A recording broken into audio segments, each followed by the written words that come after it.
भैया, रवि भैया, क्या हो रहा है ये सब?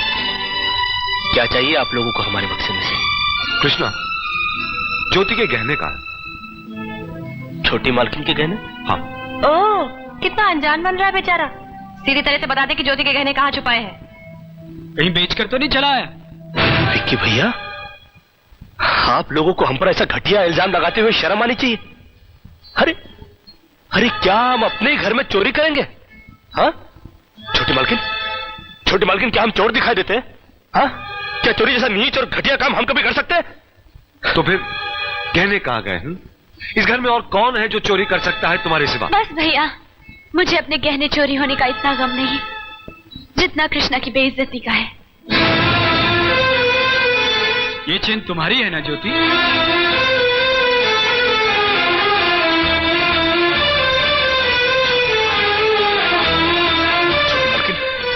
ये हमको नहीं पता कि हमारे बक्से में कैसे पहुंची। हम सच कहते हैं। तो तू कहना क्या चाहता है? हम में से किसी ने ये चेन तेरे बक्से में रख दी?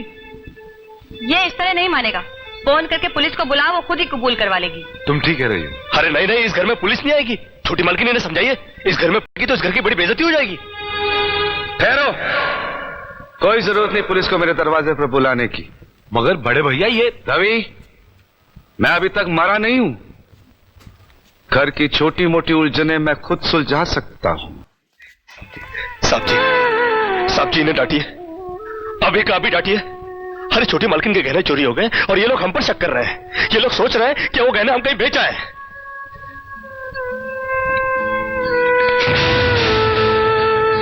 बाकी के रुपए कहां है कृष्णा? क्या पूछा आपने साहब जी? मैं पूछ रहा हूं कि बाकी के रुपए कहां है? ये आप पूछ रहे हैं साहब जी अपने कृष्णा से? देखो कृष्णा, गलती हर इंसान से होती है।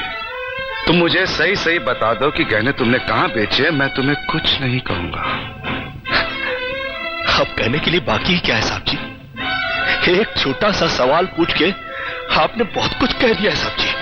कृष्णा, बात को आगे मत बढ़ाओ। बात आगे बढ़ चुकी है साहब जी, बात आगे बढ़ चुकी है। अब तो आप पुलिस को ही बुलाइए। वो जब हमें कुत्ते की तरह मार मार के हमसे पूछेगी ना, अब तो हम तभी बताएंगे कि हम गहने कहां बेच कर आए साहब जी। मत कहो मुझे साहब जी। इसी साहब जी की इज्जत आज तुमने मिट्टी में मिला दी। क्या कुछ नहीं किया था मैंने तुम्हारे लिए, उसका मुझे तुमने ये बतला दिया। बड़े भैया, ये क्या? अरे हट जाओ ज्योति। जिस दिन मेरी फैक्ट्री जलकर राख हो गई थी और मैं बर्बाद हो गया था, मुझे उतना दुख नहीं हुआ था कृष्णा जितना आज हुआ जब तुमने इस घर में चोरी की है। साहब जी, बचपन में जब हमारे माँ बाप मर गए थे ना और हम अनाथ हो गए थे ना, तब भी हमें इतना दुख नहीं हुआ था जितना दुख हमें आज हुआ है जब आपने हमें चोर कहा साहब जी। आपने हमें चोर कैसे कहा साहब जी? और ज्यादा सफाई देने की जरूरत नहीं है। दूर हो जा, मेरी नजरों से दूर हो जा। निकल जा इस घर से। अरे इस घर से ही क्या, इस गांव को ही छोड़कर चले जाएंगे। अरे मुझ अनाथ का क्या है, काट लेंगे अपनी जिंदगी कहीं भी। इतने साल इस घर में बेफिक्री से ये समझकर काट लिए कि साहब जी का हाथ है हमारे सर पर। हमको क्या है परवाह किसी बात की, मगर नहीं, अब हम जान गए कि इस दुनिया में अनाथ का कोई नहीं होता। हम जा रहे हैं साहब जी, और इस घर में कभी नहीं आएंगे अभी। निकल जा। दोबारा इस घर की दहलीज में कदम भी रखा तो मेरा मरा हुआ मुंह देखेगा तू। अरे नहीं, मुझ नौकर के लिए अपने दिल को दुख देने की कोई जरूरत नहीं। मैं कदम भी नहीं रखूंगा यहाँ पर, कभी नहीं आऊंगा अभी। भगवान के लिए भैया को गलत मत समझना, उनकी बात को बुरा मत मानना। वो तुम्हें बहुत प्यार करते हैं। हाँ, देखा, बहुत प्यार करते हैं मुझसे। कृष्णा, ये क्या हो रहा है? क्यों चिल्ला रहे हो? अरे नहीं, आप हमसे बात मत करो बड़ी मालकिन। क्यों?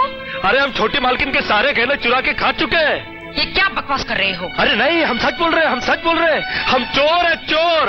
और आप भी हमसे बात क्या कर रही हो? अब हमको मारो हमको। कृष्णा, बड़ी मालकिन, जब विक्की भैया ने हमको चाटा मारा ना, हमको बुरा नहीं लगा। अरे नैना भाभी ने हमको कुत्ता बोला, कुत्ता, हम वो भी सह गए। मगर आज साहब जी ने जब हमको चाटा मारा तो हमें यहाँ नहीं, यहाँ लगा, यहाँ। उन्होंने तुम्हें चाटा मारा? हाँ, और सिर्फ चाटा ही नहीं मारा, घर छोड़कर जाने के लिए कहा है। और हम भी यहाँ रहेंगे नहीं, हम जा रहे हैं। और आप भी सुन लो बड़ी मालकिन, अगर भूले भटके हमने आपके दिल को ठेस पहुंचाई हो ना, तो हमको माफ कर देना। ये क्या सुन रही हूं मैं? आपने कृष्णा पर हाथ उठाया, उसको घर से निकल जाने के लिए कहा।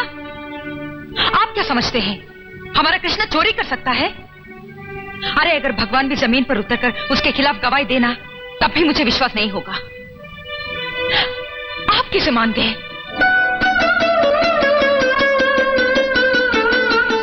कौन कमबख्त मान गया कि कृष्णा ने चोरी की है? फिर आपने ऐसा क्यों किया? बड़ी सीधी सी बात है, जान के समझने की कोशिश करो। मैं सब कुछ बर्दाश्त कर सकता हूं, लेकिन कृष्णा को कोई कुछ कहता है तो एक तीर सा लग जाता है मेरे दिल में। आज वो तीर पूरी तरह घुस गया है मेरे दिल में, जब लोगों ने उसे चोर कहा। बड़ी मुश्किल से संभाला है मैंने जख्मी दिल को, बड़ी मुश्किल से उठाया ये हाथ मैंने उसे मारने के लिए, बड़ी मुश्किल से मैंने उससे कहा कि निकल जा घर से। लेकिन जरा ये तो सोचिए, वो जाएगा कहां? दुनिया बहुत बड़ी है जानकी, कहीं ना कहीं चला जाएगा, और ठोकरे खाने के बाद संभलना भी आ जाएगा। नहीं, मैं उसे दर दर की ठोकरे खाने के लिए नहीं जाने दूंगी। नहीं जानकी, तुमने अभी तक मेरे भाइयों को पहचाना नहीं है। तुमने ये सोचा नहीं है कि मेरे मर जाने के बाद। ऐसा मत कहिए। हाँ जानकी, मेरे मर जाने के बाद इस घर में उस गरीब की क्या हालत करेंगे ये तुमने सोचा नहीं। अरे वो इस घर में रहकर समझ नहीं सकता, क्योंकि उसके दिल में मैल नहीं है। लेकिन उसे भेजना भी है तो ऐसे ही क्यों? दूसरा तरीका उसकी समझ में नहीं आएगा जानकी, और वो हमारा दामन छोड़ के कभी नहीं जा पाएगा। अरे साहब जी, जिन हाथों से मारा है उन हाथों से आशीर्वाद तो दे दो। अच्छा बड़े मालकिन, कम से कम तुम तो आशीर्वाद दे दो। हम समझ गए कि इस घर से हमारा दाना पानी उठ चुका है। अरे बड़ी सीधी सी बात है साहब जी, मगर कृष्णा के समझ में आ जाई है कि गरीब की किस्मत उस पर कुछ दिनों के लिए मेहरबान तो हो सकती है, मगर हमेशा के लिए संवर नहीं सकती।